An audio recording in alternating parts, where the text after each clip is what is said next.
The real value of culture becomes evident in the face of crisis. Culture in the time of Corona. Virtual European Capital of Culture Forum on May 20 to 22.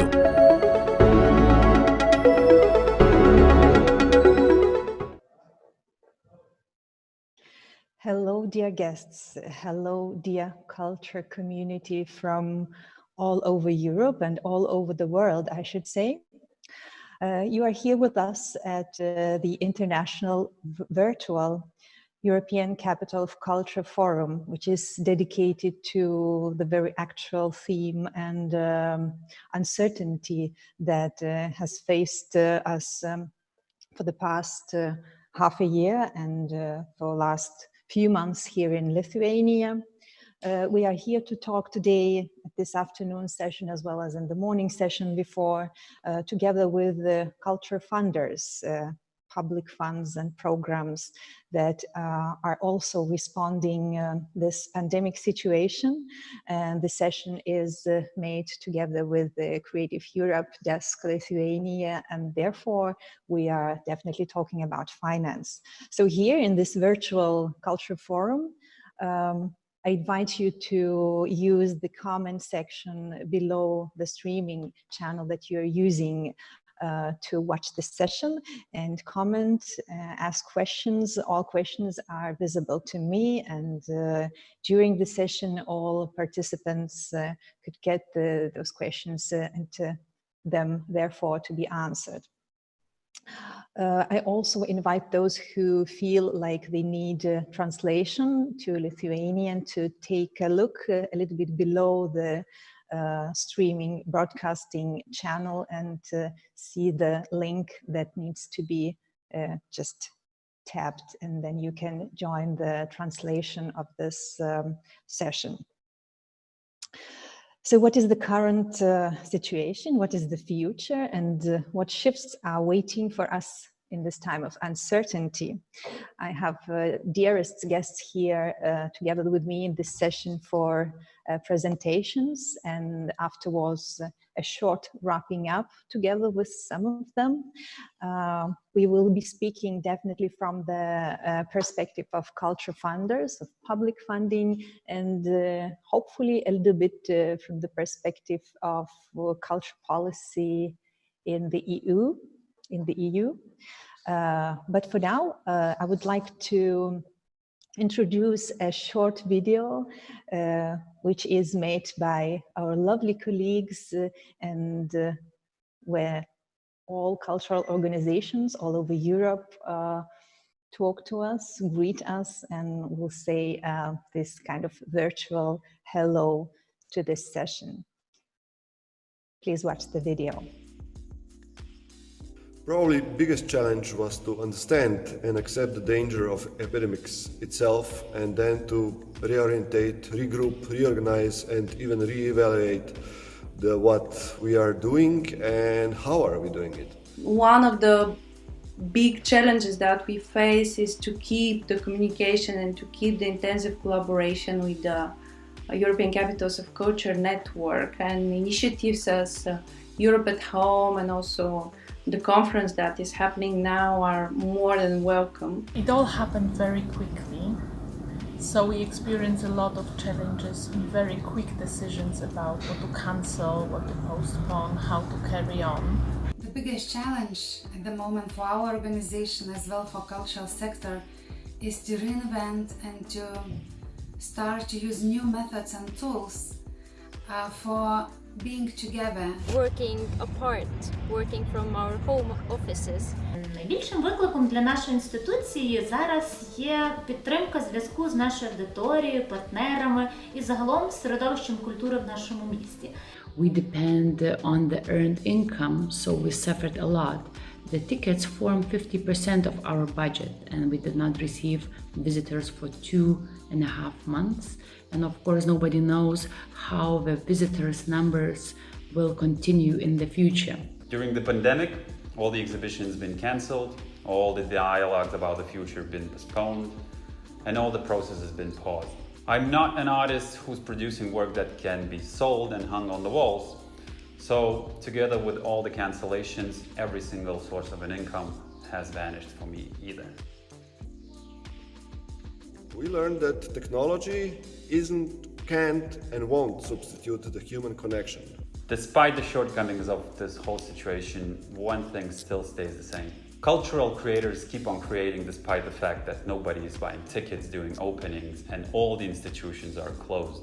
Creativity and culture will survive, will adapt, and will even thrive with any given circumstances, restrictions, and problems. Always you have to have a plan B. We can be very flexible and very flexibly react. Good company and with the right supporters, filled with passion and strong belief in the later success, we have everything it needs to achieve what we aim for, to initiate a living exchange between citizens and to put the entire ASH 2022 region back on the map. We have also positive effects on our organizational skills and much bigger effectiveness of our meetings. I think we also learned many new technical and digital skills. As we had no previous experience in filming and broadcasting. So all of a sudden we become a cameraman and technicians and all of that. We reinforced our interdisciplinary cooperation between the team members and used this for thinking, creating new ideas. I'm not worried that culture, art, and creativity might disappear, but I'm very afraid that many artists, including me, might not be part of this field anymore. We will be witnessing how social and financial gap in all the sectors, including culture, will be becoming bigger and bigger. When can we return to producing live art events? What policy support, if any, will be available for cultural creators and cultural sector? We need to find any possible measures and solutions to avoid somehow this loss of diversification of the cultural sector. The sanitary measurements, some of the intimacy and magic is gone, and we hope that people will still have trust and will to participate in culture live. What happens with European Capital of Culture as such when we can't meet each other or we can't have big concerts or theater shows? Funding for culture and the connection with culture does the isolation tear us apart, and will there be dedicated and continuous funding for important things that are going on around us? От що мене турбує насправді так і сильно, це, мабуть, нерозуміння стратегічного значення культури на рівні держави. Адже буквально недавно, коли зайшла мова про перегляд нашого державного бюджету у зв'язку з пандемією і потребою переорієнтовувати ресурси на боротьбу з вірусом, то в нашій країні культура першою опинилася під загрозою скорочення і оптимізації бюджету шляхом врізання видатків на культуру. The most worrying phrase is the new normal or the new reality we will have to face and we know so little about. How to successfully prepare in these circumstances of the crisis, large-scale cultural event as it is European Capital of Culture. In the worst-case scenario, changes will be mostly reactive, survival mode, as response to poor support measures and policies. In best-case scenarios, changes will bring new understanding of value of arts and culture in society. Quarantine is a period of purification by its definition, so there is a chance for the cultural sector to get this purification. We definitely need to deal and reflect on overproduction and on what is crucial for our work, and this, of course, in the global world and ecological context.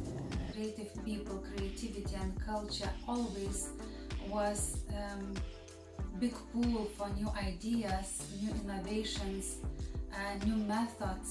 Культура, можливо, стане більш відвертою, ще більш проблемною, зачіпатиме тонші матерії і глибший контекст.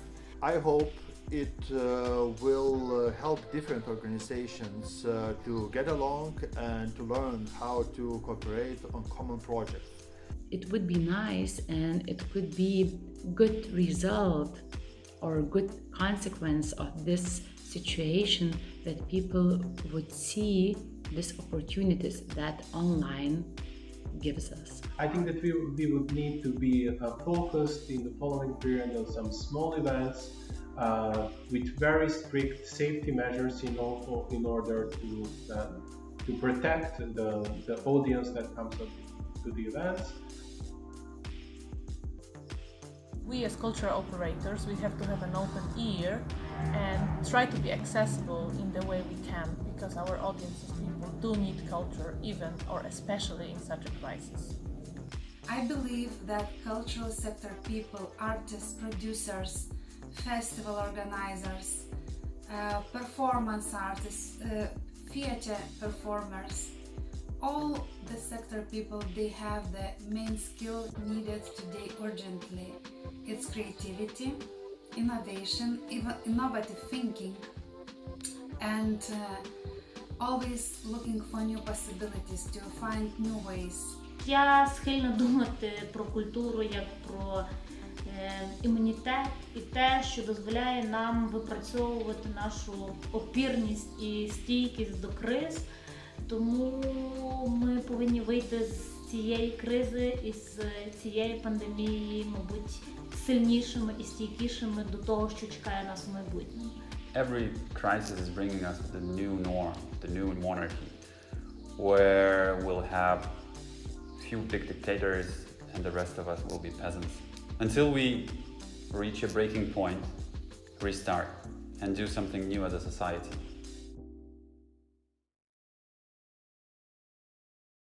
Our dearest colleagues from all over Europe, we have heard some ideas and reflection on this pandemic situation and about what is culture now for us. I'm very proud to present our welcome speech guest.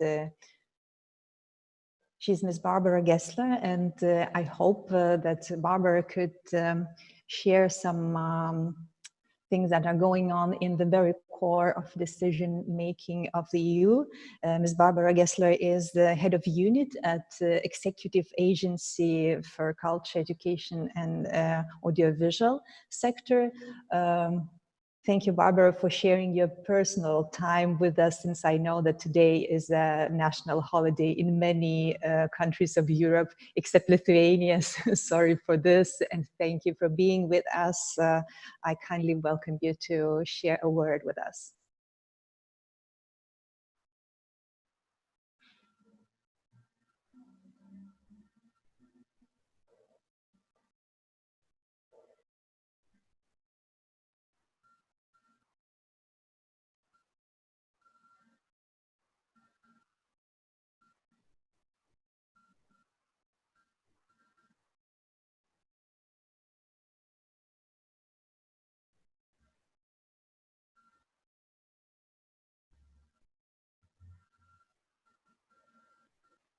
Can you hear me now? Yes, yes, Barbara, hello. Sorry, that was, we practiced it and still it doesn't work, so I'm sorry. I was saying that I was very happy to be at this Virtual Capital of Culture Forum 2020, virtually with you in Kaunas, and that this is obviously a very unprecedented situation which we are facing. And we have seen, as also in this video and all over Europe and across the world, that this pandemic has really had a very, very high impact, in particular on our sector, which is the cultural and creative sector. First of all, I would like to very briefly say that the Commission has been able to react very quickly.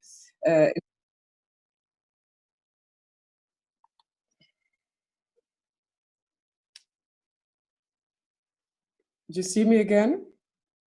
Yes. I was saying that the Commission has reacted very quickly in terms of flexibility and extended.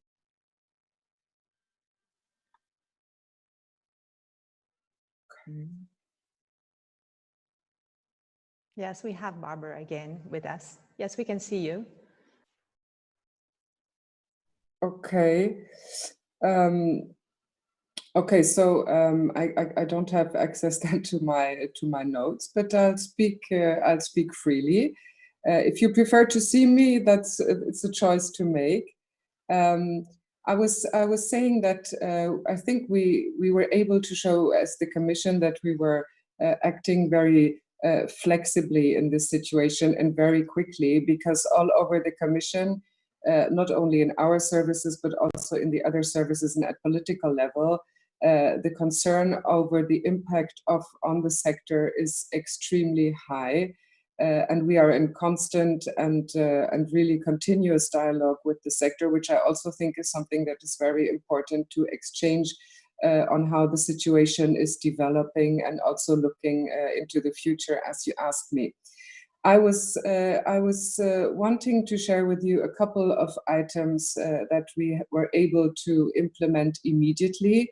For example, when it comes to our program, which is the Creative Europe program, which is actually the only program that is only funding culture at the European level, we were able to extend deadlines, for example, for ongoing calls. We are applying the maximum flexibility for those that are already lucky enough to be beneficiaries of the program. We are also able now to speed up certain calls, for example, the cooperation project call that is currently going on, the decision for which will actually be taken and published in the days to come. So we were actually really working on making more rapid moves there, so money can actually reach the sector very quickly for those that will be selected. We have in our annual work program 2020 a couple of actions that I think are also very relevant. For example, we are launching a call regarding the online and offline distribution of performing arts works. And this call will allow also in this particularly hardly hit sector to be able to have access to funding, meaning also virtual and digital grants support, but not only that. We are also very, very quickly launching a study on the theater sector as foreseen. The theater is obviously, as one of the performing arts subsectors, also very hardly hit by closure of venues and reduced possibility of performing and creating of artists. So this study, we hope, will be very timely also when it comes to having a more general analysis of the situation due to the pandemic. We are also now at the moment adapting the Music Moves Europe call. Some of you will be acquainted with this particular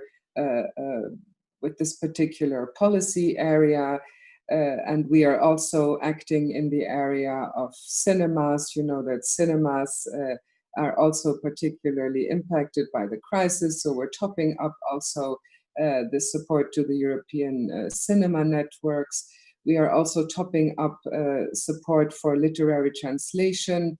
And of course, most prominently, I think what the Commission has managed to do is that it has set up a very important new platform for the exchange of the sector, for the sake of the sector, which is called Creatives Unite. I hope you will be able to look at it and contribute to it very concretely. And of course, the Commission has set up at a higher political level and at a more horizontal political level, some horizontal measures to support the economy in Europe. And obviously, many of the artists of our sector and many of the small and medium enterprises and the organizations that have felt the impact of the crisis will have access also to these funds. But what I would like to rather share with you more is also how we are going to look into the future, because that is a question that you asked me to specifically focus on. I would like to say a few words about the future of Creative Europe. I think there is obviously a possibility now that the future, that means the new multi-annual financial framework, can come to our rescue. As we know, one of the biggest challenges is now to create an overall financial agreement among the member states. And I think what we have witnessed in the past 2 months actually shows that culture and creativity continue thriving, and that there's a lot of innovation out there and creativity, and also in particular that everybody, like really probably without exception, has managed to witness and live through culture. So I'm actually sharing with you this optimistic thought that it could be that even in these negotiations around finances, we would see a momentum created for culture, and showing that the capacity that it needs to act across borders, that is enshrined in an international dimension of a project, that this is actually something that is keeping up the cultural sector, that is actually also its main virtue, that it has been resilient and active and live during this crisis. But of course also that if we want to rebuild the damages that were also made, to repair those damages and rebuild the sector, that we need to invest in culture. And that culture, that investment in culture is actually an investment in not only in our everyday life, but it's meaningful for every citizen out there. Obviously, this is a very optimistic thought. Concretely speaking, I think Creative Europe, as we are currently negotiating it, is a very flexible instrument. I would say that most of the objectives that we have put down in the new legal base actually will allow us to react to this crisis. One of the issues, for example, that will become, I think, a major challenge for us after this crisis at the outgoing situation will be the availability of matching funds for organizations. How do we actually make sure that the creative people out there have access to matching funds that are, by the way, always necessary for European projects? So we will look into this particular area, I think, in a very positive and constructive way, because we know that also due to the looming economic recession in many countries, there may be, unfortunately, a necessity or even a wish to cut public funding for culture. So we know that this is an area in which we will have to act. We will obviously have to refocus and reshift a little bit also our activities that we have, which concern mobility, for example, and we have to make sure that everything which is happening like today in the virtual world needs also the development of digital skills and digital capacity building. However, I would also like to stress that we are not forgetting the live aspect of what makes our culture so precious, both for the audience as for the artists, to be able to meet with the people he is creating works with or she is creating works with, but also meeting the audience. So we are not obviously trying to substitute one with the other, but there will definitely be a new element that we will probably have to take into account. And I'm happy to relay that our Commissioner, Maria Gabriel, only 2 days ago announced that there will be a big call in the framework of the Erasmus program, of the Erasmus Plus program, which will also look into the skills that are necessary to be able to survive in this digital world, to create and to survive. And that will be something I think will be very important for all of you listening to us, because it will be a concrete element in the area of training and education. I would like to say that I believe that we will continue, it's my strong conviction, it's not a belief, it's a conviction that we will continue focusing on the international dimension, on the European added value of our program, which lies in cross-border creation and in cross-border cooperation among structures and among artists, among creative professionals. This is really our added value, and this capacity will continue to be relevant for us in our future program. I would also like to stress that I think that the main benefit of Creative Europe has been and will continue to be that we make the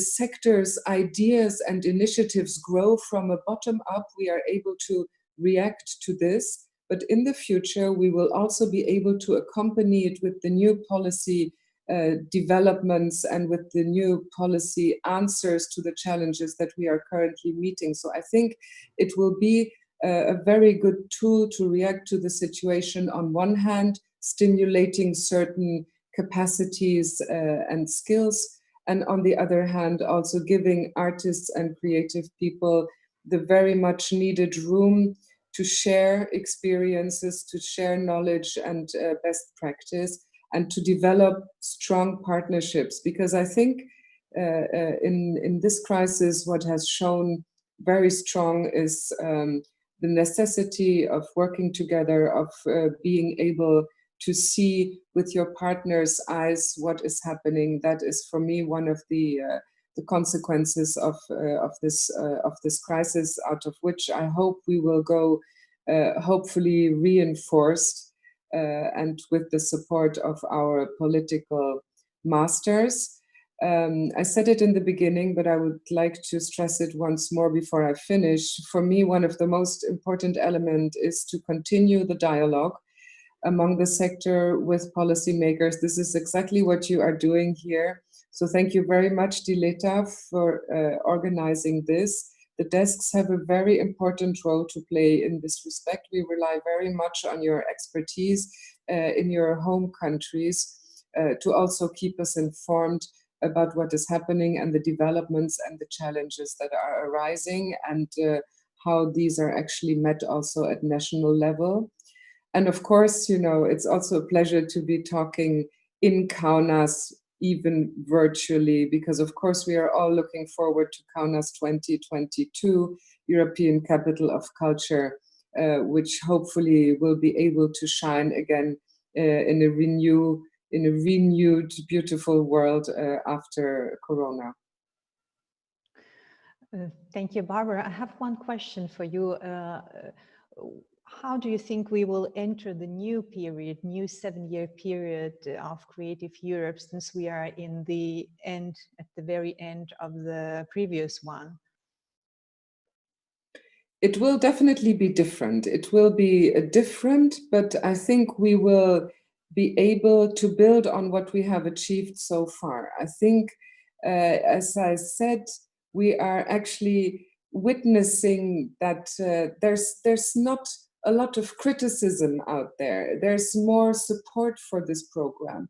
So I think we may even go out of this particular program generation where we already looked at certain aspects. For example, we looked at certain business models. We encouraged creators and organizations to build up capacities to meet the digital shift challenges. And I think we're building on something solid and hopefully in an even stepped up approach for the next 7 years. Needless to say that money is an issue. With less money, we will be able to do less. But I'm also very confident that the other financial instruments that the European Union has will also have seen in this crisis how important it is that we support culture. So even beyond Creative Europe, I hope that there's an awareness about the role of culture for society, for the individual, for social inclusion, and that will actually help us trigger more finances and eventually be stronger in the next 7-year period. Do I hear some positive vibes, like an advantage of being in the crisis, sort of? Well, oh, no. For that, the crisis is too serious, really, and there will be too much damage. And my biggest wish is that we don't lose a very important part of the sector. But I'm a very optimistic person. I can't help myself. And we are definitely in the Commission trying to do everything we can that it will happen. We're very much, also our commissioner in particular, but also other commissioners are actively engaging with the member states to make that happen. So I have reason to be optimistic, and that's what keeps us going. I hope you too. Yes, certainly. Thank you very much, Barbara. Before you leave us here for further session, I want to share a reflection from our guests or people who are watching us online. Interesting reflections from European colleagues on cultural challenges in this pandemic time, says Rolf Norras. I don't know if you know the person, but this is a greeting for you. So thank you, Barbara. All the best in this not the easiest time and not the easiest work to do. I hope we will manage to do this together, even if the international dimension is a little bit shocked in a way.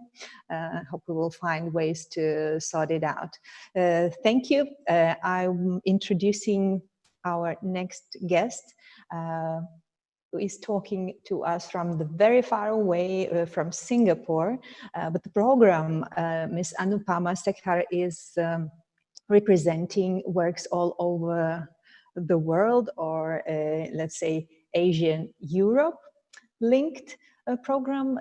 So this is the European Asian Fund, which works a lot with the mobility and money for traveling, for people to find cultural partners and exchange between Europe and Asia.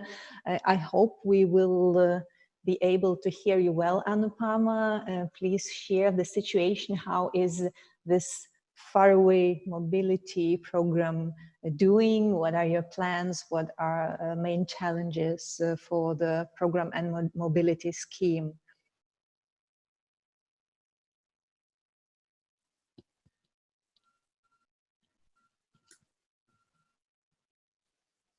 Hello, Dileta. Hello, everyone. Are you able to hear me well? Yes, yes. Good afternoon, everyone. And as Dileta said, I'm joining you from Singapore. And hearing Barbara just now, I began to make a little bit of notes to tell you a little bit about the Asian context before I begin. Because Singapore here is an exception with very strong structural support for the arts. But we have to remember that structural frameworks and financial mechanisms of the kind you have in the European Union are not very common in many parts of Asia. This adds a very serious dimension to the current crisis for small and medium-sized arts organizations, as well as for independent cultural professionals who are freelancers dependent on every contract. So this is the Asia that I'm going to speak from. To begin with, I would like to just tell you a little bit about the Asia-Europe Foundation to set a context to what I'm going to say. Some of you may be familiar with it, but for those of you who are not, we work in the countries that you see are in red and blue on the screen. So these are 50 plus countries. It includes all of the European Union. We receive public funding from 53 countries across Asia and Europe, and we also receive funding from the European Union itself. And we are based out of Singapore, but our universe is quite large, covering the two continents. And we've now been working for 20 plus years, supporting arts, culture, and heritage connections between Asia and Europe. And this is just to give you a snapshot of the countries we work in. And of course, Lithuania is part of our universe. Primarily, our job is to do people-to-people exchange. And to do this, we largely support the mobility of people. We set up face-to-face conversations. So you can quite imagine how much our work is affected at the moment. We joke at the office about being an event organizer who went to bed and then woke up the next morning and sees the world dramatically changed.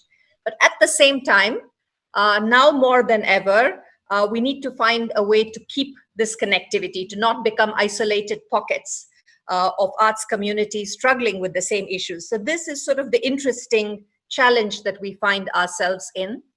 At the foundation, we work across a variety of themes covering civil society in Asia and Europe, and culture is one of the core areas of our work. And until the current crisis hit us, for the last few years, these are sort of the three key areas we've been focusing on.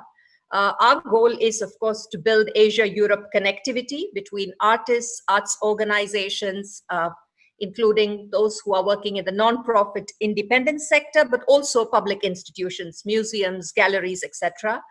And we were focusing on three key things: bridging the information gap between the two regions, the mobility gaps, and that was a core part of our work.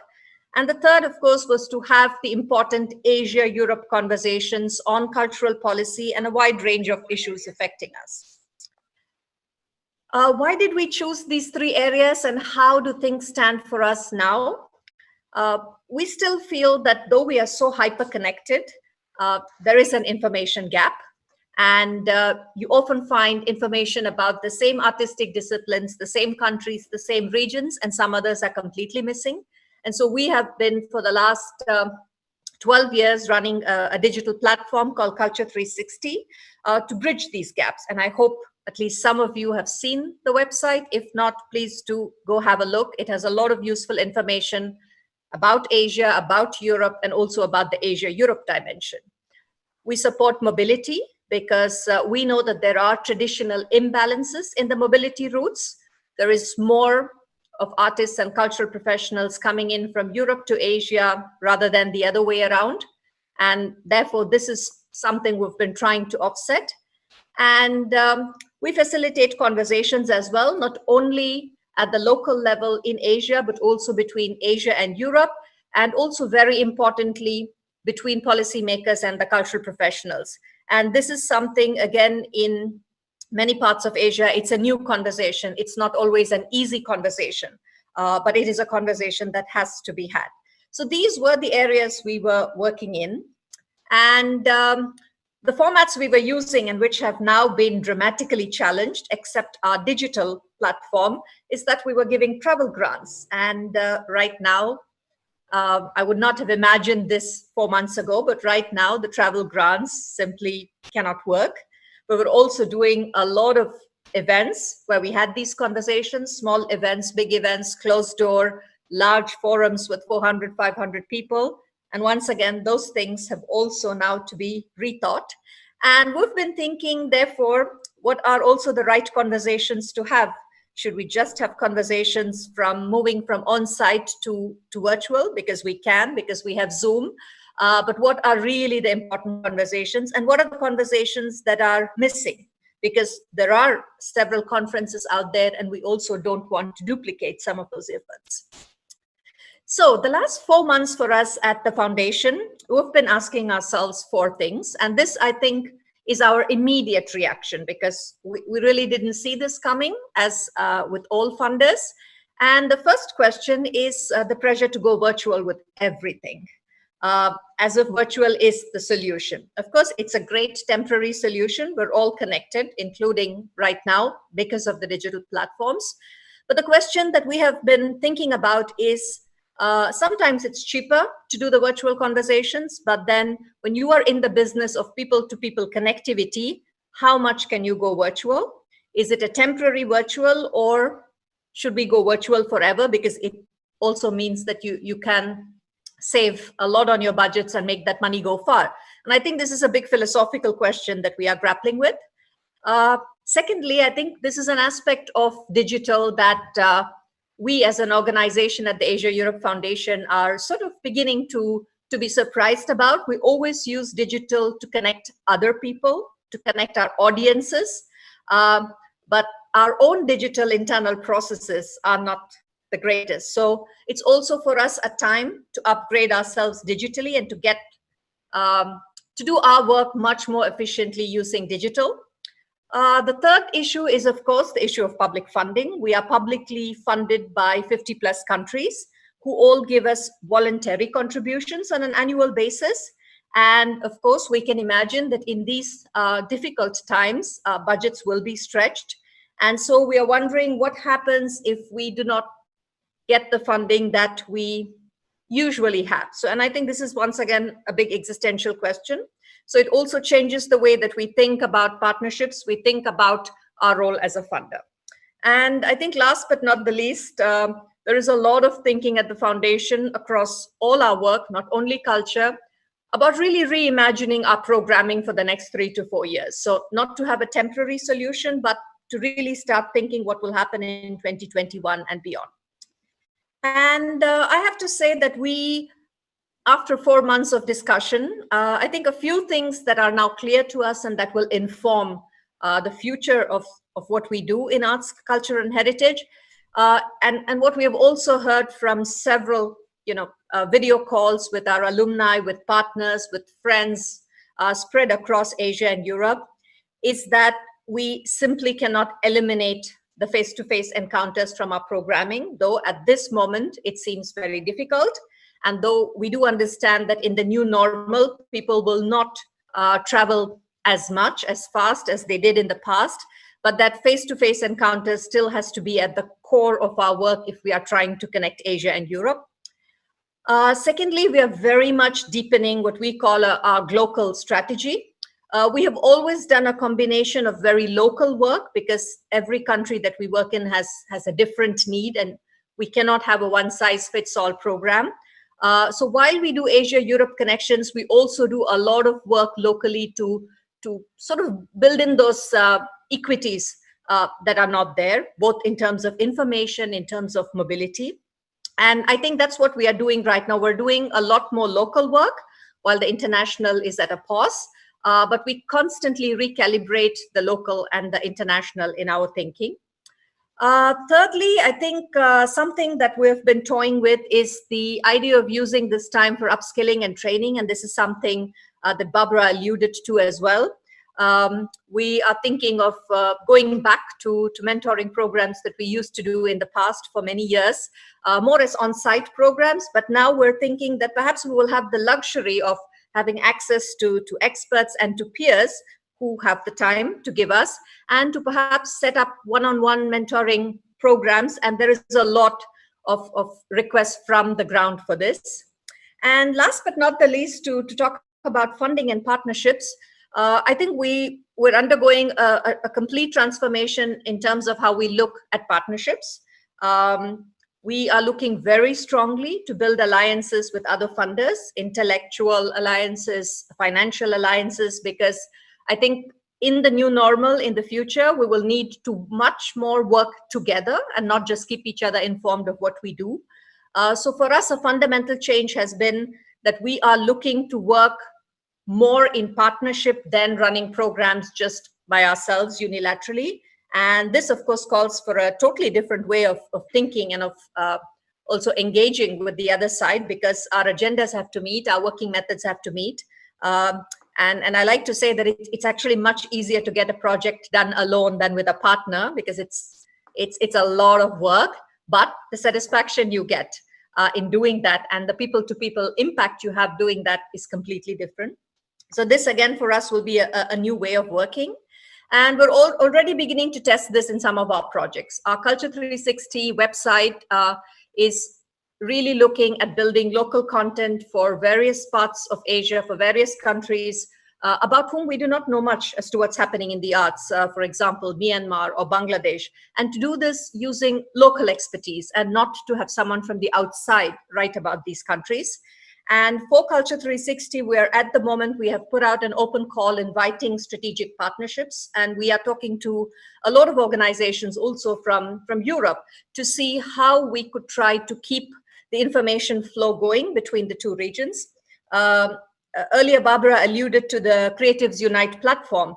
such a sort of pan-Asian platform does not exist on the Asian side. And sometimes Culture 360 acts as a sort of pan-Asian platform. So this is also for us a perfect moment to share information on policy, good practices, on how both at the top level, at the policy level, as well as at the level of arts organizations in the field, what is happening, how is everyone coping, and what are new models for sustainability.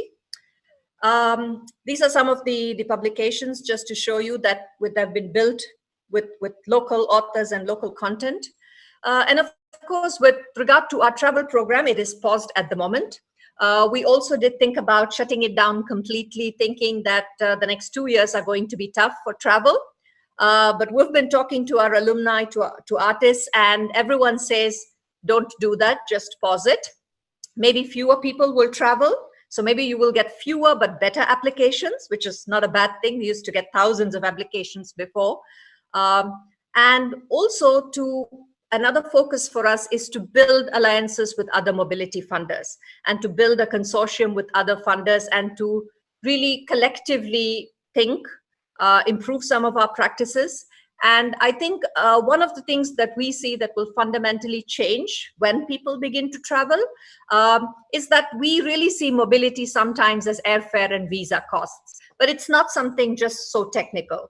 When people travel, they also need local context, local support. And I think that part will become much more important when people are traveling in a post-COVID world. So we will also reimagine our travel grants and the kind of support we will provide to those who are traveling to new regions when this travel grant will be up and running again. So I would say, philosophically speaking, we are still at the moment rethinking and adjusting our work. And at the moment, we're looking to do a lot of filling of local gaps and needs. For instance, it's not very easy to get a policy overview of how governments across Asia are supporting artists and the cultural sector during this crisis. So even such information is not readily available as it is for Europe. So we are looking very locally at the moment, at local needs and trying to fill local information gaps as well. And at the same time, I think we'd like to take the next 6 months to radically reimagine the international in terms of how we work, as well as in terms of the kind of programs we do.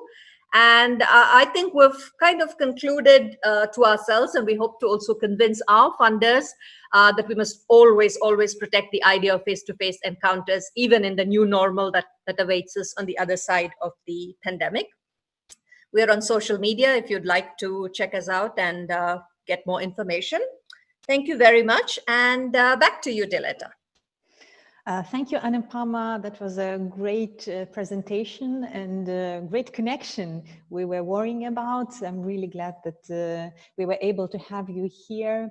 And I also wish that we have this face-to-face approach and priority in the future when we have future and further collaborations here.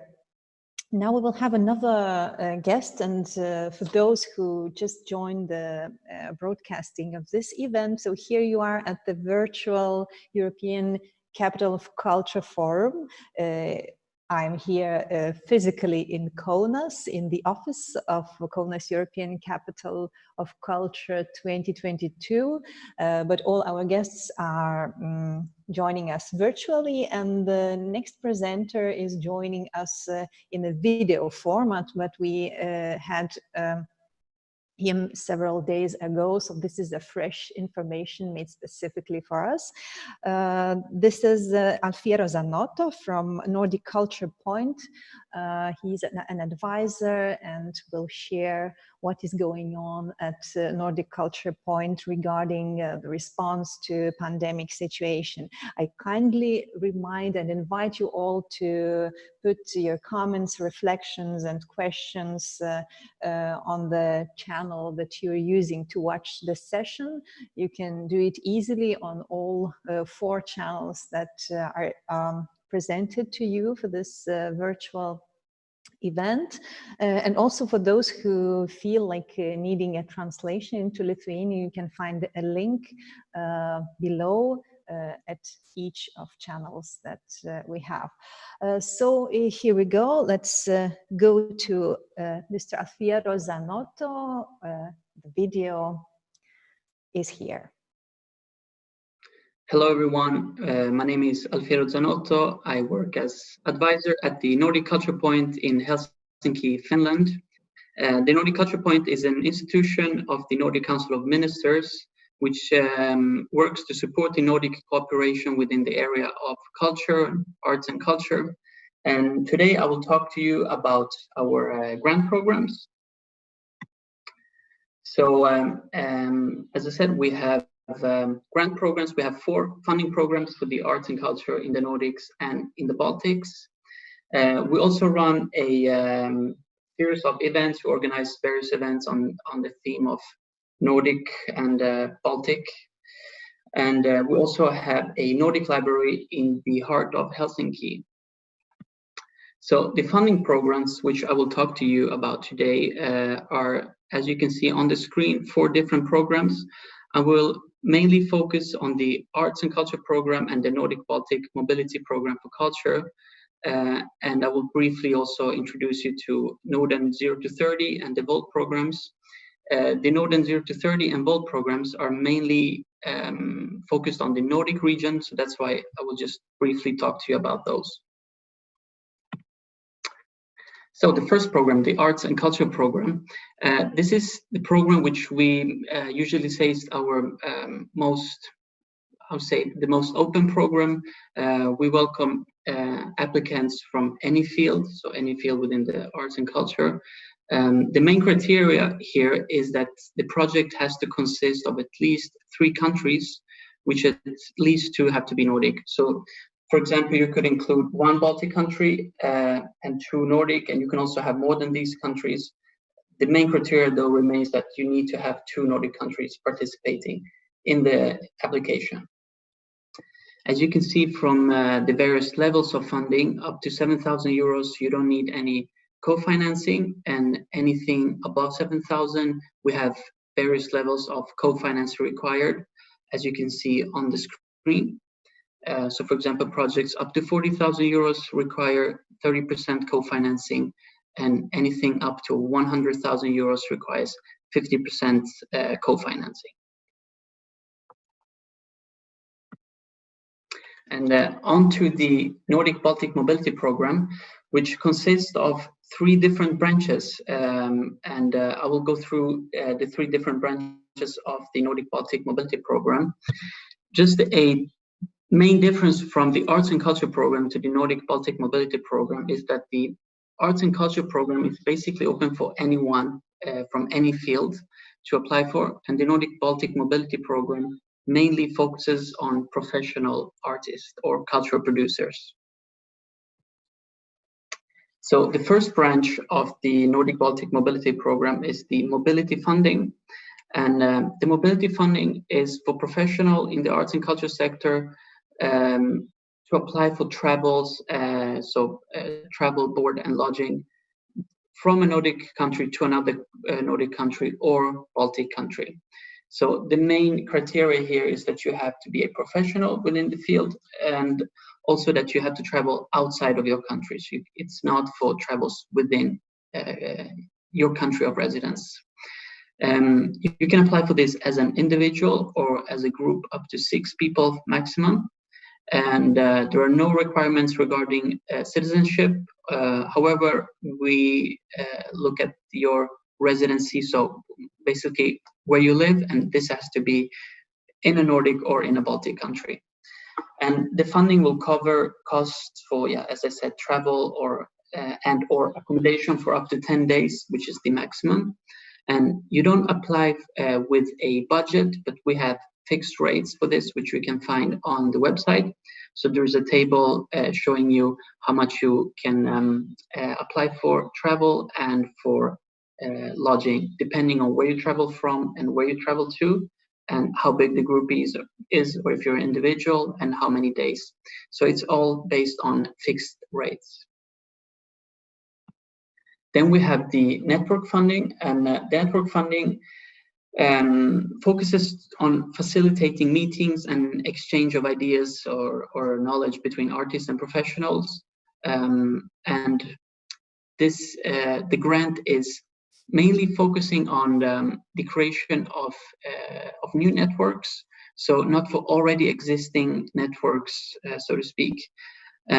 Also here, the partnership has to consist of at least 3 partners, and those have to be Nordic and or Baltic countries. So you can have a all Baltic partnership or all Nordic or a mix of this. And the funding can be granted for meetings or conferences or sort of pre-planning, a series of pre-planning meetings for bigger projects. And the network funding is subdivided into 2 different types of fundings. So there is a short-term network funding and there is a long-term network funding. There is a difference in how much funding we can grant for these 2, and there is also a difference in time. So as you can see, the short-term network funding, it's up to 20,000 euros and with a 30% co-financing. And the short-term network funding the project can last up to 1 year maximum. And the long-term network funding, we can grant up to 100,000 euros, and then you would need to an additional 50% in co-financing. And the time limit here for the network is 3 years. And then the final branch of the Nordic Baltic Mobility Program is the support for artist residencies. So basically, this is a grant for the residency centers to apply for when they want to invite artists from other Nordic or Baltic countries. So the funding can be granted to, or as you can see on the screen, existing residency centers or also new initiatives. And the funding has to, the residence center has to apply for the funding for costs directly related to the residency of the artist. And the maximum amount that can be applied for here is 50,000 euros with no co-financing. So it's all to be applied at the Nordic Culture Point. And there has to be in the application at least 2 artists living in another Nordic or Baltic country than where the residency is taking place. So you're inviting artists from other countries. So those are the 3 branches of the Nordic Baltic Mobility Program. As I said, all of them focuses on the professional artists and cultural producers. Then, as I mentioned in the introduction, we have 2 other programs which mainly focuses on the Nordic region, but I thought it would be good for you to also have knowledge of these programs. And the main difference is also that these 2 programs focuses on a younger audience. So the first one, Norden 0 to 30, it's a program that not only focuses on culture, but also on political and social contexts. So funding here can be granted to organizations or group or associations where there is a clear initiative on political, cultural, or social issues involving people aged 0 to 30. So they have to also be somehow the project leader or taking the initiative to run these projects. And the project have to involve at least 3 Nordic countries. And that's not a limit for how many countries can participate. That's the minimum requirement. On top of these 3 Nordic countries, you could also involve a 4th or a 5th country. And as you can see from the funding criteria here, the minimum is 7,500 up to 25,000 euros that can be applied for, with 15% in co-financing. And the last program is called VOLT, and VOLT is also a program focusing on children and young people, youth, supporting projects that raise interest in arts, culture, and languages in other Nordic countries and areas. So here, anyone within the field of arts and culture can apply, and the project have to involve young people aged 0 to 25.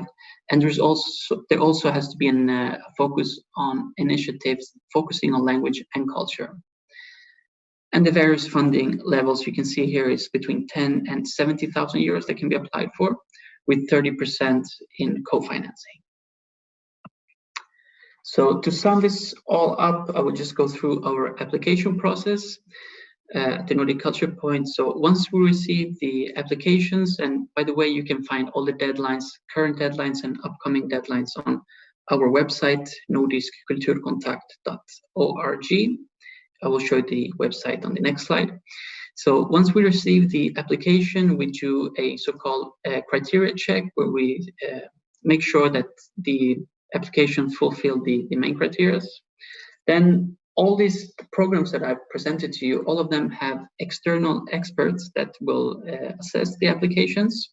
So the expert have approximately 8 to 10 weeks to assess the applications. And then we invite the expert for meetings and decisions. And once the decision has been made, a letter is sent out. And in case you're granted, then you will also receive a contract to be signed. This is all digital, so you sign the contract in our application portal. And we will also require a status report depending on the length of the project, or a final report for shorter projects. And this is all, as I said, done through our application portal, which you can also access through our website. So in case you have any questions regarding these grant programs or for applications, feel free to contact me or my colleagues. I would also strongly recommend you to go on our website, which you can see on screen, to read through the criteria and get an idea of which program that you might want to apply for or if you're interested in. And once you have the draft to your idea, feel free to contact us and we'll do our best to guide you in the right direction. So thank you very much for allowing us to participate in this event. And yeah, I'm looking forward to hear from you. Thank you. Thank you, Mr. Alfiero Zanotto, for a wonderful presentation of a Nordic Culture Point program and schemes that are available and will be available to culture operators. I do have now a reflection from Kaunas 2022 Facebook Live broadcast from UNESCO. From UNESCO desk, from Mr. Gytis Marcinkevičius for greetings for an excellent forum. Well done, my native and beloved Kaunas.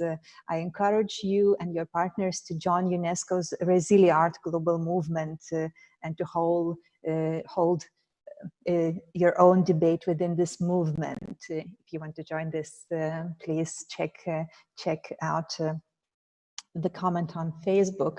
And here we have one more guest left for the presentation part of this afternoon session. We are on virtual European Capital of Culture Forum, all together with culture funders, with the public programs and grants who are also facing some insecurities and uncertainties for funding culture operators, organizations, and persons, as you have heard already from previous presentations. And now I'm honored to present Mr. Philipp Dietachmair, who represents European Culture Foundation. He is a head of programs, and as in many countries in Europe, you also have this national holiday. And also thank you for joining us live today. Please welcome. Yes, hello, good afternoon, and thanks for the invitation. Of course, it's a real pity not to have had the opportunity to be in Kaunas with everybody together face to face, especially as we have been working with the Kaunas Capital of Culture 2022 already for the past year in a program called Tandem. I will talk a little bit more about, but in my presentation, I will quickly run you through the general idea behind the European Cultural Foundation and our specific funding program, Culture of Solidarity, that we have created during the past weeks for answering the challenges we are facing, cultural initiatives and colleagues are facing all over Europe these days and all over the world, obviously. But first, to start with a few words about the foundation as such, and let me just go to see that you have my presentation on full screen. Yes, here we go. So maybe to start with a few basic backgrounds, the European Cultural Foundation is actually, despite its name, not the European Union. We are actually a private lottery-funded foundation, but we have been around for a pretty long time too. We have been established in 1954. So we are now 66 years old, and the three gentlemen you see here have been playing a role since the beginning in our history. To the left, you see Nina Refsnes, a Swiss philosopher who was a European federalist and initially established us in Switzerland. In the center, you see a man we have been discussing in the past weeks and on Europe Day a lot also, who was our first president, Robert Schuman, one of the fathers of the European idea.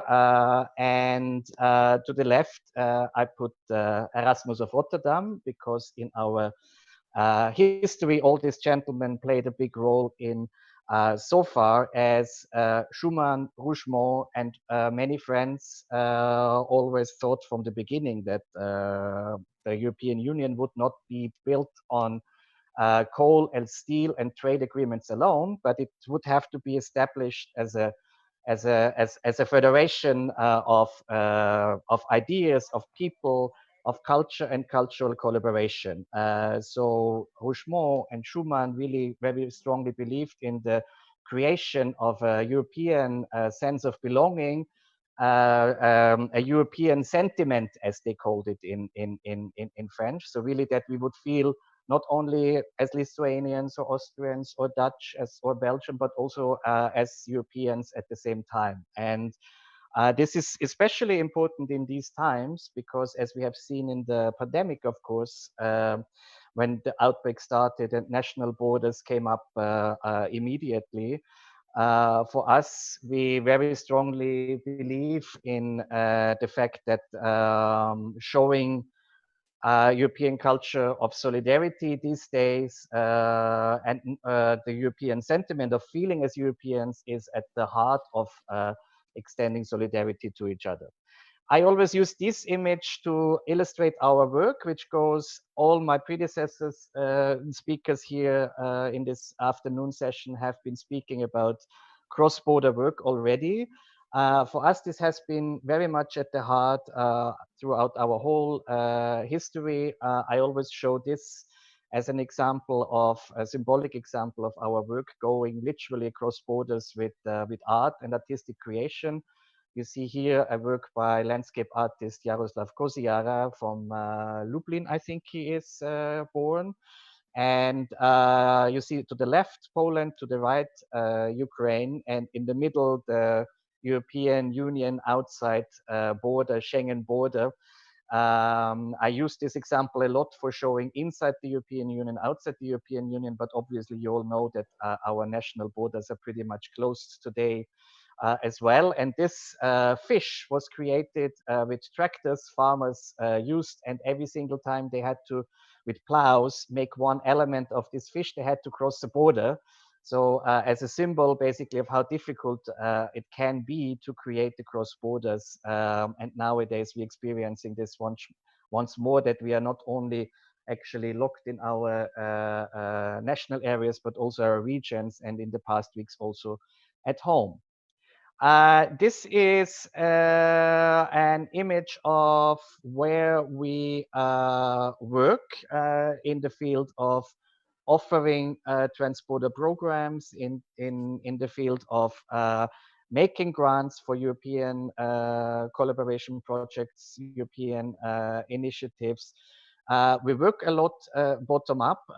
We also, as I mentioned in the beginning, we are not the European Union, but we very much see ourselves as a civil society player that is connecting civil society, public players, and also the European Commission. We are an established player also in the field of European philanthropy and collaborate with a lot of other private foundations. And this image shows us that we are not only working in the European Union, but what we call the wider Europe, so inside and outside the European Union borders. Especially also in the Balkans, but also Eastern Europe always has been a very important area of our work. Today, our focus on how we see Europe and what we believe is necessary at Europe. We were just in the moment when the pandemic hit us of developing a new 5-year strategy and vision in terms of what arts and culture can contribute and can do on European challenges nowadays. And we very much believe that with our programs and our grant making and our partnerships and our community work, we need to offer Europeans, citizens, experiences to experience Europe face to face, like the Erasmus program did for many students, like our tandem programs I will talk about later on do for cultural professionals, to bring them together across borders, but to really allow them to experience other cultures, other working realities, the realities of other Europeans face to face, which is of course very much not possible in these times. Only if you experience, if we give Europeans the opportunity to experience Europe, we believe they can imagine a common future as Europeans. What solutions are needed on local level, on regional level, on national level, on pan-European level, even on global level.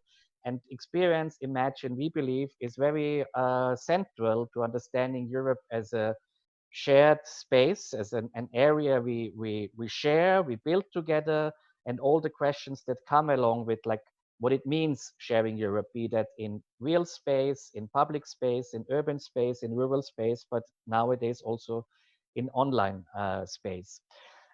We have started, as you see from our work, we work very much in the context of big public questions and themes.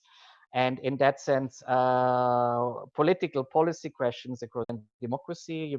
Democracy Needs Imagination was the program called, on the occasion of cultural ideas and initiatives for the European elections, for activating citizens for the European idea, for experiencing, imagining, and sharing Europe as and the common future for Europe. I give you only one example of projects we have supported under this umbrella, because I think it's also still relevant today. And also because it did take place in another capital of culture, in Matera last year, in 2019, one of the 2 capitals of culture in 2019. And what you see here is production by Swiss theater maker. He's the intendant of Ghent Theater in Brussels, Milo Rau. And he was reenacting with the performance and the film. We supported the legendary Pasolini film Nuovo Vangelo in the context of Matera, but his actors, you see them here, were not actors, but there are illegal fruit pickers from the fruit production areas in the south of Italy, which are very much like picking up the question of immigration, of who is it Europe is there for, how do we share. So basically, again, an imaginative work of talking about critical topics about the future of Europe. Now, briefly about Tandem, because it is a program we offered in the context of Capital of Cultures in the past year also. Tandem is a year-long process which allows 2 organizations from 2 different countries, places, to get together in the process of like a couple of months, a year, to experience, explore each other's working realities, and to develop a joint pilot project and to build on that for future partnerships and long-term collaborations. Last year, 10 initiatives from 10 capitals of culture participated in Tandem, which comes in many different program editions. And I mention it here also because this is very much at the heart and in the footsteps of our Erasmus history and our belief that Europeans need to feel and experience Europe face to face with other Europeans so that they can create this sentiment our founding fathers or can develop this sentiment for the European idea our founding fathers were talking about. This is very important aspect, which of course now that we cannot see each other physically and experience face-to-face interaction is very much challenged. And this is also something we are now for the next years seeing how, for the next period, seeing how we can bring this program back, among other, to Kaunas. Before I move into the Culture of Solidarity Fund, I wanted to quickly show you an online magazine which is available via our website, which gives you a bit more food for thought and illustration of what we have been doing last year and what we have been offering online in digital space, because we have been also working traditionally a lot in digital space and with digital media already. So it was always a combination of real life interaction and asking questions in digital space in many of our programs also. And this is a sort of like digest of last year we offered on Europe Day last week, which is of course always an important moment for our foundation to celebrate ideally all over Europe in the future. Now, the main focus this year, Culture of Solidarity. So with the beginning of the pandemic, we really were very much challenged in all our programs as the only foundation, private foundation that works with a cultural mission and with a pan-European mission all over Europe, and that works beyond border. Of course, our work was particularly challenged, but also we had to ask ourselves questions, what's really happening here? And national answers and national borders coming up very much, of course, shook us at the heart of our work in terms of where we thought like, okay, 60 years of working on this European sentiment, on European solidarity, on European collaboration, and it's all gone in the face of, in the matter of days or weeks with all these borders coming up. So we decided in March already to go through absolutely all our programs for this year, all our grant making, all our mobility grants, all our tandem collaboration programs, all the plans we had in the framework of the first year of our new strategy for this year. And we realigned all our funds completely and put everything in a new fund, the Culture of Solidarity Fund, with the idea that Europe's culture of solidarity we all talk so much now is really very much challenged everywhere, and that we need to do something about that. So to allow cultural initiatives that want to keep up the idea of mutually supporting each other in this situation, which is for us at the heart also of rebuilding Europe in the next years, with culture, with arts, to offer initiatives in these difficult times, possibilities to continue to work on pan-European level, to come with good ideas and interesting ideas for how we can maintain this European culture of solidarity, and for pointing the way forward in the future. Let me quickly check. I can give you some examples also. Yes, because the first deadline, so we have preliminary planned up to 3 deadlines where we review calls, proposals that came in. The first deadline has passed on the 27th of April, and we are currently reviewing more than 2,500 ideas and proposals that were submitted to our fund, which is like really pretty overwhelming.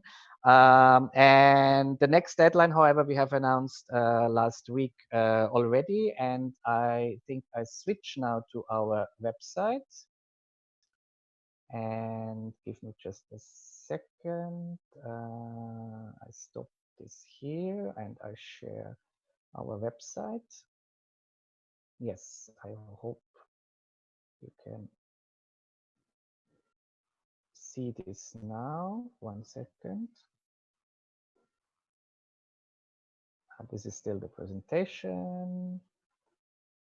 Yes, now we are in the right spot. So, second round of our Culture of Solidarity Fund will open on June 22nd and will be open until July the 14th at 1 o'clock Central European Time.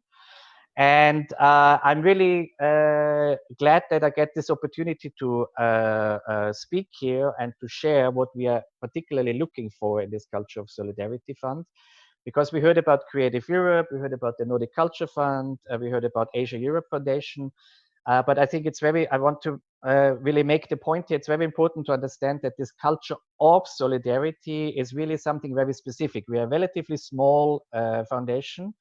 And we work at the moment on developing partnerships with other foundations. And we also talk anyway, always to the European Commission and to the colleagues. And we have heard Barbara Gessler speaking before already. But this is something which is specifically about Europe's culture of solidarity. So it is not kind of like, unfortunately, an emergency fund for all the understandable needs that have grown and will continue growing on national level in the past weeks. So this is unfortunately really something that has to stay in the hands of public funders, which we, however, also hope to win for the idea of our culture of solidarity. What we look specifically for is really ideas, projects, initiatives that pool resources, that come together to maintain a culture of solidarity. So it's not basically, you could say, if you exaggerate, it's not acting in solidarity, it's culture acting in solidarity with each other, but it's really for ideas that help us to maintain this culture of solidarity, for building Europe, rebuilding Europe out of this pandemic, and for supporting each other on pan-European level. That's why I quickly wanted to go through the 6 priorities we have put here. So it's really the first, most important, expand the notion of Europe as an open and shared public space for everybody in terms of inward-looking and national decision-making. So it's really an antidote to national thinking, you could say, through culture and arts. Act in solidarity across borders. I mentioned that before. Of course, also we heard before, many work now on sharing experience, knowledge, skills, and stories of solidarity, especially in countries where less public funding is available. Sustain people-to-people interaction, face-to-face. It will still take a while until it's becoming possible again. But already others mentioned what they do in digital space, which I think will not replace face-to-face interaction, but at least gives us an opportunity to stay in touch until we can meet again. Maintain cultural life for rebuilding a cultural revival, which we hope to experience next year or later this year, maybe even after the crisis, and develop new approaches in operations of cultural work. I want to maybe finish with giving you, I cannot give you any example concretely of what we have funded through the Culture of Solidarity Fund yet, because as I mentioned, the selection is still going on.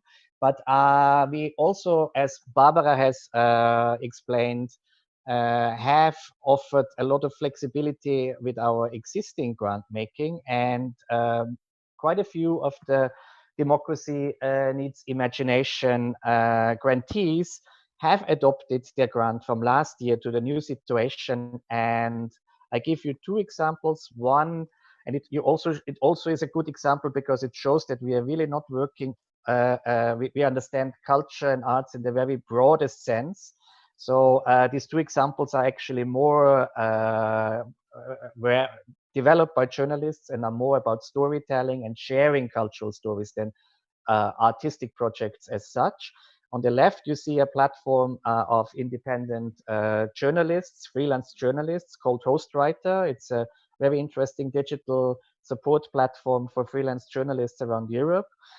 And they have developed a project for democracy in its imagination last year for the support of freelance journalists, but they decided now in Corona times to pool their funding and to use our grant for really offering through their platform, so not doing this project, but through their platform offering emergency funding for the survival of freelance journalists in grants, small grants of 500 euros. So this is really an act of solidarity on European level. I think they work in like 40 countries, and they really go with their initiative, instead of doing their project on developing skills of freelance journalists, really showing solidarity by sharing their grant with their colleagues all over Europe. And to the right, this is an interesting storytelling project, which was on the voices of and challenges of women all over Europe in many different fields, working in many different fields. And this Sisters of Europe project now has focused on the challenges of women in home lockdown, and they will share stories on women's challenges from homeschooling to taking care of kids to domestic violence on that platform, instead of just generally sharing European stories. So these were just two examples of what previous grants have been remodeled into under our new Culture of Solidarity umbrella and initiatives. I should mention that we are, the Culture of Solidarity Fund has pooled most of our funding this year. There is the overarching umbrella of Culture of Solidarity that we try to apply also in ongoing programs we continue developing as Tandem, as our Culture for Solidarity project, which operates with co-funding from the European Union also in the Balkans, in digital space. We work in media activism. We collaborate with different players in the Netherlands and all over Europe that are platforms themselves. But we are remodeling everything at the moment under this Culture of Solidarity idea, because as a European Cultural Foundation, coming back to the beginning, we believe that the very idea of what Europe is and what we share as Europeans is very much under challenge now, and that we will not come out of this crisis and build the future of Europe as if we don't share ideas, and if we don't share the challenge, and if we don't reach out to each other for reviving and rebuilding Europe. And as culture and arts are such a great emotional, engaging tool for doing that, we very strongly believe that what we do with Culture of Solidarity, and we hope that many partners join us also for the future, will be a very important element of how Europe comes out of this very challenging situation too. And with that, I thank you very much for your attention, and we can also go into more details in your questions or later in the discussion. Thank you. Yes, thank you, Philipp. Thank you for your wonderful presentation and for the concept of the fish, which I really enjoyed. It seems like the notion of Creative Europe's program, which is also countries are more than just members of EU, and this represents it pretty much well and nice. We are at the virtual European Capital of Culture Forum here, and I thank all of the presenters for being with us. And I know that Anupama and Philipp are going to stay with us for some short discussion. 30 minutes left until we finish this afternoon session. I invite all of you to do not hesitate and put some questions or comments which are visible for me pretty clear, and I could share it with our guests even after their presentation. It will all go to their pocket afterwards if we don't mention them now. Now I invite Anupama, if we still got you here, and Philipp to join me for this kind of wrap-up short discussion of today's Culture Funders session.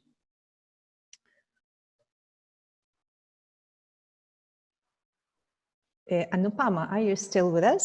Yes, I am here, Dileta. Yes, thank you. Thank you. Good to hear it. I was listening to your different presentations and different grounds for funding culture activities. One question which was presented to me as well as to my colleagues recently and for many times from journalists, from the public, was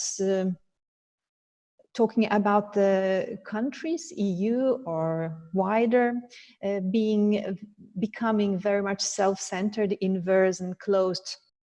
Do you think that this is kind of a temporary challenge, or this inversion is more than a technical issue and will kind of remain? I think, Dileta, at any given point of time, when you look at, let's say, the two regions, Asia and Europe, there are always pockets of Asia or pockets of Europe that are insular or inward-looking, and others are open. And I think when it comes to the cultural sector, there is always the drive to work cross-border. That never changes, largely, though sometimes policies do not facilitate that. I would say we see a bit of, I think from the Asian side, when I look towards Europe, and what I hear from the artists that we support to travel, let's say the last year, those who have traveled from Asia to Europe, one of the most common comments that I hear from them is that sometimes Europe has to listen with less judgment and with more openness. And this is something, I think, because we work in the specific context of Asia, Europe, which has its histories and colonial past, sometimes we are still trapped in the idea that knowledge flows from one side to the other, and not that it can flow both ways. So in that sense, I feel that now more than ever, we need to rethink the kind of programs we design, the kind of, let's say, in terms of the project designs that we create, to break this isolation, to in a way provoke people to think broadly. So I would say, having worked in Asia-Europe collaboration for now about 12 years, I would say the situation is always one where I feel that some parts of my constituency are inward looking. So I would not think that the current time is too different from earlier times. No. Back to you. If I may, yes, answer. I would say, and I had it in my presentation also, and I personally worked for more than 15 years, a lot on this topic of bringing inside Europe cultural initiatives from inside Europe and outside Europe together in the framework of a whole neighborhood program. Tandem, which I mentioned, was actually initially a program going beyond EU outside borders. And we have, since the enlargement started in 2004, that has been framing very much this idea of not thinking Europe as an insular thing, but that was a very strong conviction that we cannot think Europe without the culturally, definitely not, but also politically, economically, but definitely not culturally without the neighbors. And I think it still has a very strong aspect on it, as you could see in the example I brought with Milo Raus project, with immigration, what happens in the Mediterranean, what happens in the East, with Ukraine, with the war in the Donbass, everywhere. But when I think about our work and what our discussions were last year when we developed this new strategy, I think what is different from 10, 15 years ago, we have been very much challenged inside Europe also. The idea of Europe is much more challenged inside Europe now, inside the European Union now, than it used to be 15 years ago, when everything was like wonderful. We enlarge, we go further, further, further. And I think for me, it's also a question of where inside the European Union, in terms of communities, be it like marginalized communities in our cities, in rural areas, there are many, many areas inside the European Union that, so to say, have been also left outside the mainstream of cultural collaboration and of cooperation. And finally, also to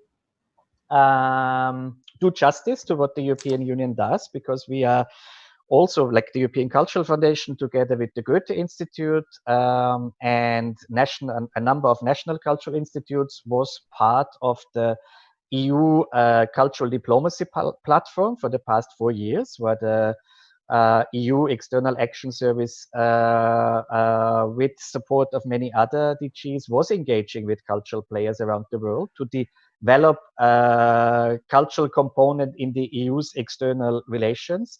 And we have only started last week a new program of the European Union, together with the Goethe Institute, IETM, the Performing Arts Network, the University of Siena, and again, European Cultural Foundation, which is called now the Cultural Relations Platform. And that will develop for the next 3 years new initiatives, among other developing policy frameworks for the EU's engagement in the field of cultural relations with the rest of the world. And as you can imagine, that whole cultural relations question in that pandemic context, and in this new, which will come along with the new geopolitical context and questioning also, will very much only take shape now in the next months and years, to see how the future of cultural relations globally will even look like. But it is indeed a challenging time for Europe, with so many multiple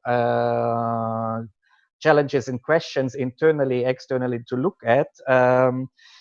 And it is certainly also a question, how will Europe find its position in the world through this pandemic, but also if the pandemic would not be there, between Asia,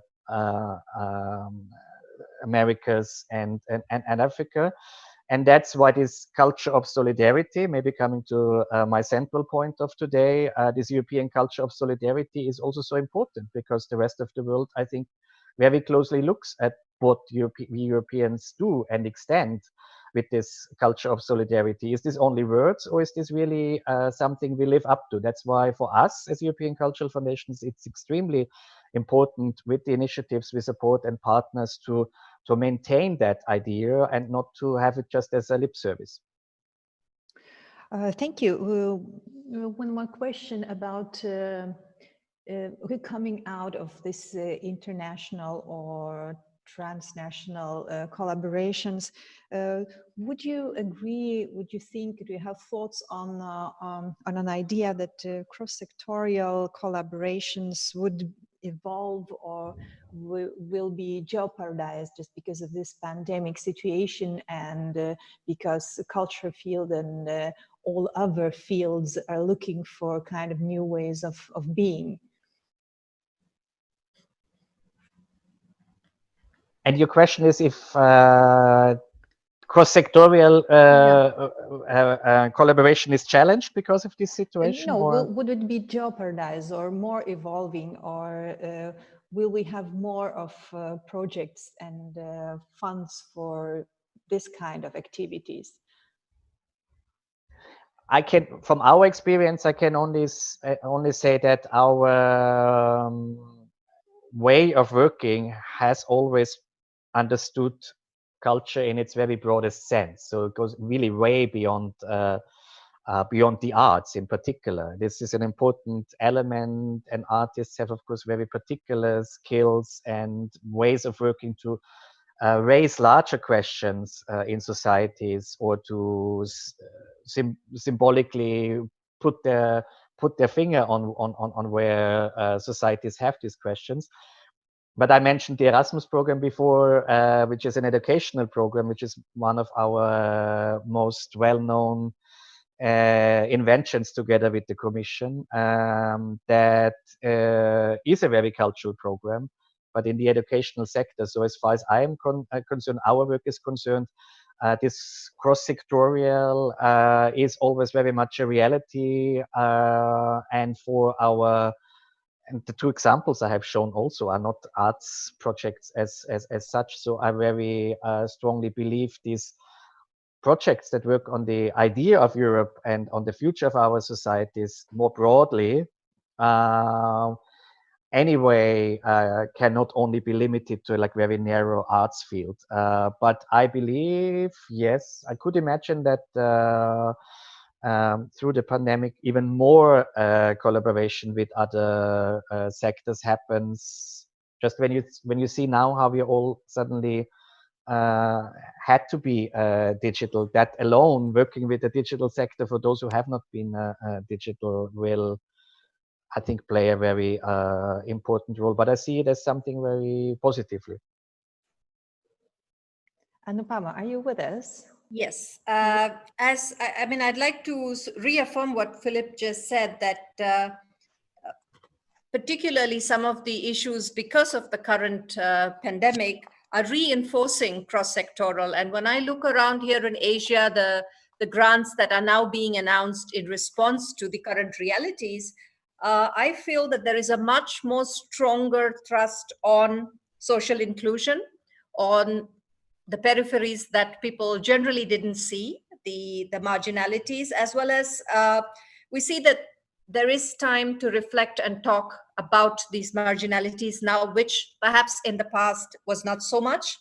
And I feel also in terms of digital, there are a lot more funds now being offered for digitalization, for creating new works through digital. So this, I think, could be on the Asian side a sort of a opportunity within this crisis, where traditionally the grants usually were very much in the arts.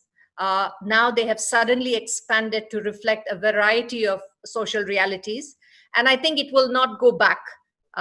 It will only go forward from here. So in that sense, I think we could be happy that this new direction has been given because of the crisis.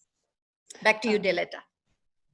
Maybe just to add another example, I just had to think of quite a few of our organizations in the tandem community have not only kind of like started to reach out into other sectors, they became service providers, emergency service providers in other sectors themselves. We have quite in Bulgaria, in Portugal, partner organizations who shifted their cultural work to social, community, humanitarian work throughout the crisis. So it's coming also out of the cultural sector as such, that people completely shift their way of working. But on the other hand, we should also not forget that those who work in art forms like the performing arts, and Anupama also mentioned it and others mentioned it, who are particularly challenged because of the nature of this pandemic, need also very specific attention and support now because of the art form they are exercising. And but I also see it's interesting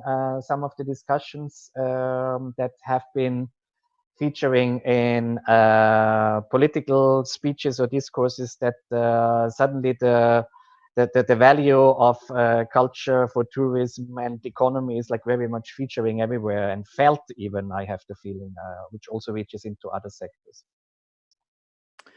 You have mentioned digital, Philipp, in your previous comments, and my next question is related to digitalization and all things that forced culture and all other sectors to go virtual, or even first funding initiatives like this emergency fundings, specifically national or on a municipal level, they were kind of encouraging to digitalize or to go different fields and fields of art and culture into digital work or forms of acting. My question is about step forward from going digital, which is called post-digital, if you are aware of the notion. I could refer it to the definition by Florian Kramer as not a situation where digital has been left behind, but rather to a context where digitalization is embedded in all spheres of life and profoundly marks cultural shifts and ongoing mutations in a way that is remarkably different from how it did when it first broke into our societies. How do you feel? Are we entering this post-digital times?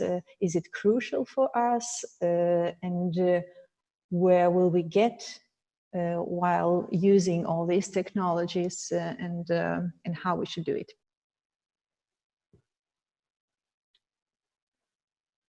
I go ahead. Yeah. I think, well, maybe referring first to our work again, for us as European Cultural Foundation, the digital space and the media space also has been for many years already a very important area of public cultural space where we were running programs and initiatives because we, for example, like I mentioned, our media activism projects, we had years ago in the framework of our Connected Action for the Commons, also media organizations that were exactly exploring on what are the issues and the questions for societies and communities coming up in digital space. So I think it's not new just because we are forced now to collaborate digitally. I think it is indeed crucial. That's why I underlined it so much for really maintaining this emotional sentiment for a European idea, but I think generally for cultural collaboration and cultural understanding on a global level to allow people also in the future to meet face to face and to experience each other's realities live, which you cannot do digitally alone. There's a dimension missing, but we have before the crisis also very much looking into the implications of cultural mobility, the future of cultural mobility in the light of the bigger crisis in terms of climate crisis coming up, and what culture and arts and cultural collaboration will look like there in the future. And I strongly believe that some of the things we do now, like our interaction here or coordination meetings with people you have met before and you know, will definitely stay behind as a practical tool. What will then come in digital space additionally? Honestly, I haven't seen that many really convincing examples yet. I mean, Barbara also mentioned their great platform where people can share experiences, you know, all this, but this was platforms like this were around before. And I don't know, maybe you heard about this example also, United We Stream, the Berlin club platform where all the clubs come together. And it's an interesting experience, but then it's a bit sad also to see one DJ in an empty club. But it's not the full culture. So especially I think in these performing art forms, it will be crucial that the analog with a mix, that the good mix between digital and analog will come back also.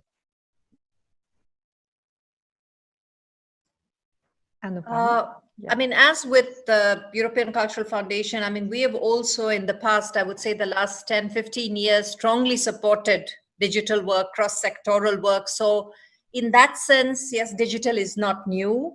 And but I would say that here in many parts of Asia, while there is the excitement of going digital, there is also much more serious and important conversations about digital surveillance. And this has become a key topic that we are now seeing, and especially in the context of the pandemic, the contact tracing app. So this has become quite a big conversation. So we see both sides, excitement that digital can connect us, and many countries, for instance, artists from countries like Indonesia, who have always pushed the digital boundaries, and it is also a country where I would say it's extreme. Everybody is mobile. Mobile is like having a conversation. So I mean, different countries are at different levels of digital, but there are both sides to this conversation, and we're also beginning to see that the digital divide is actually very real in terms of infrastructure.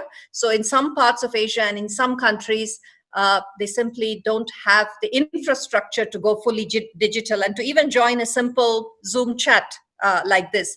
So this would leave certain peripheries and marginal arts communities behind totally, not only now in the digital, but also in the post-digital that you're already talking about.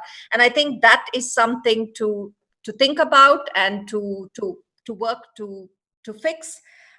Because in the excitement of going digital, I think there is a serious risk of leaving certain communities completely behind. And if I may add here, in the magazine I showed in my presentation, and our online contribution to Europe Day, you will find a piece of our director Andre Wilkins, who revisited the Schuman plan from 1915, from the May 9, 1950, where he talked about coal and steel, and he reflects on what would be coal and steel in terms of technology today, and he thinks it could be digital, because we indeed, like Anupama just mentioned, it's a very important aspect of our idea of Europe. Also, we all use Californian American products, or we're not on Skype anymore, Baltic products that have been bought up. But I think this digital culture of solidarity for us, and we are starting to develop ideas or positions also in that, could be very much also a digital space that functions according to European ideals and rules of solidarity, and be it from data security to all the things we are, of course, critically looking now into in the digital space, and which I understood will also be an important agenda point for the German EU presidency coming up. So this is maybe even on a larger EU policy level, something that is taking up speed in the light of being so much as a question in this pandemic. Yes, some debates refer to data as the new oil recently. So hopefully this data could be somehow linked to cultural activities, and they would become the new oil as well. We are running out of time, and the last thing I wanted to ask you, is there anything that we haven't tackled yet, or is there any important question that you could raise up so it is mentioned here in our discussion in this framework?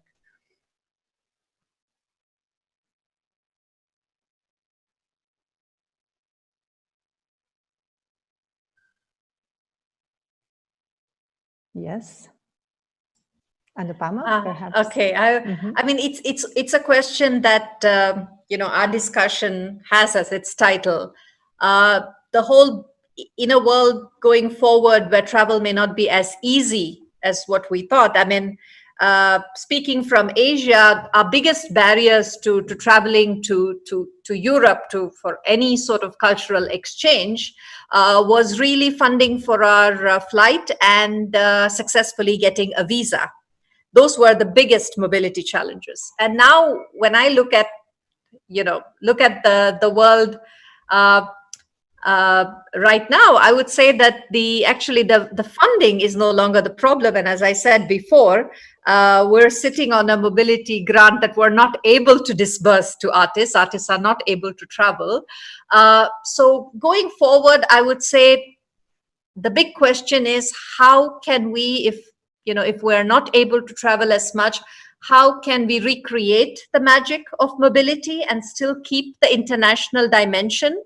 And how can funders program in such a way that that fragile balance between the international and the local remains, because I feel going forward there will be a lot more local needs gaps that need to be met as a result of the crisis, but how to keep that balance, because they are both for me equally important. And I think working in a funding organization myself, this is the biggest philosophical question for me, and I hope we will keep that balance and share our magic formulas. So I'll leave it there. Back to you, Dileta.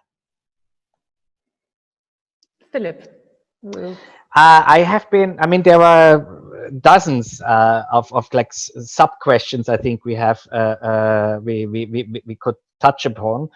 I had in the beginning, and particularly when it started, I had the feeling also, and it did of course happen in between, but taking the time to pause and really, and I know many had the time to pause, but as funders, you know, these were very hectic times also for us in terms of jumping forward and having to find answers to emergency funding and developing a vision for the future. And I just think the situation of the virus situation, the pandemic as such, with that wave of economic impact, social impact, community impact, political impact, geopolitical impact, we're only at the very beginning. So I think we will need, how to say, a lot of patience also to very carefully look what is really going on here, and not to have, to really take time and to really look carefully and to develop something that is really meaningful and useful, and not jump to conclusions too quickly. And I hear a lot of post-corona scenario thinking, and I think, I'm afraid that for many cultural initiatives, small ones in civil society, public institutions in countries where there's not so much funding available, will only really face major difficulties by the end of the year or next year. So I think we still need to keep our eyes like very open and carefully, slowly look step by step what really will be needed before we make already big post-corona dreams, because there is no post-corona yet. Thank you very much for wrapping up this discussion. There are a few minutes left to thank everyone.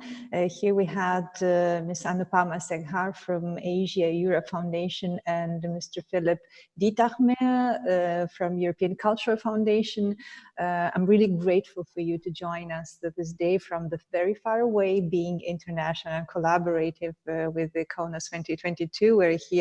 We were here on a virtual European Capital of Culture Forum held in Kaunas in Lithuania. For those who would like to see the session again and to come back to it, it will be available on the website. And for those who want to ask questions, you, I think, still can do it, and they would be answered for you. I really kindly invite everyone to join the session tomorrow, because it will be the last day of the forum, and the session is called COVID-19 Challenging the Idea of Global Culture. The title and the content of the session hopefully would nicely continue discussion on things that we have tackled today. I wish you all a good evening, all the best, and take care of yourselves. Let's stay virtual, and let's hope for the best analog meetings in the future. Goodbye. Thank you. Bye. Thank you. The real value of culture becomes evident in the face of crisis. Culture in the time of Corona. Virtual European Capital of Culture Forum on May 20 to 22.